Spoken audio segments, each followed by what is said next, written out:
నేను చాలా బాగున్నాను. ఈరోజు నేను గోంగూర ఎండ్రొయ్యలు చేస్తున్నాను. దానికి తాలింపు వేసి, తాలింపులో ఉల్లిపాయ, పచ్చిమిరపకాయ, టమాటా వేసి బాగా మగ్గ పెడుతున్నాను. ఇది మగ్గిపోయిన తర్వాత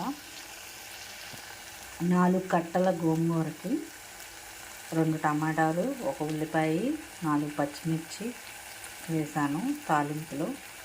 ఇది మగ్గిపోయిన తర్వాత కడిగి పెట్టుకున్న గోంగూర వేద్దాము. అలాగే నానబెట్టుకుందాము ఈ ఎండ్రొయ్యలు.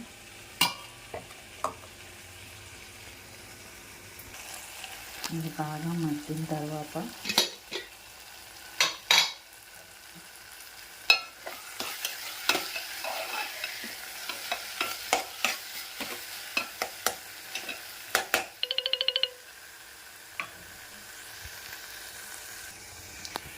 ఈ కడిగి పెట్టుకున్న గోంగూరని ఇది బాగా మగ్గిన తర్వాత వేసేద్దాము.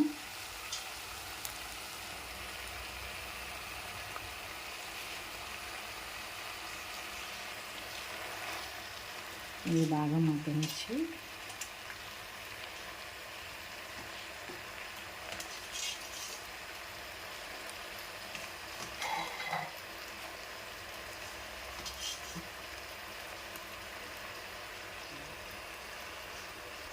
బాగా మగ్గ పెడదాము. గోంగూర ఇలా ఉడికిపోయిన తర్వాత దీన్ని పప్పు గుత్తి పెట్టి మెదిపేసేద్దాము. తర్వాత రొయ్యలు, నానబెట్టిన రొయ్యలు వేపేసి ఇందులో కలుపుకుంటే గోంగూర రొయ్యల కర్రీ రెడీ అయిపోతుంది. ఇదైతే మెదిపేసేద్దాం. వేరే కళాయి పెట్టి ఆయిల్ వేడి చేసి ఇలా నానబెట్టి ఉంచుకున్న రొయ్యల్ని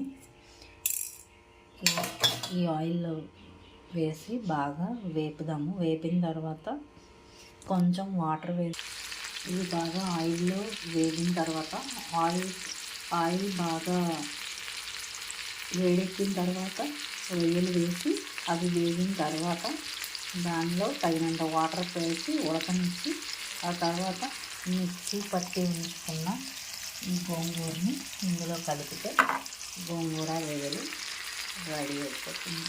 ఇలా బాగా వేపేసుకున్న తర్వాత వాటర్ పోతాం. వాటర్ వేసి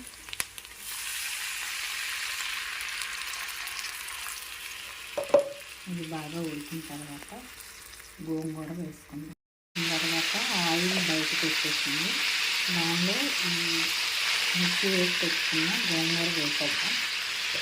బాగా కలిపి కొంచెం కొత్తిమీర వేసి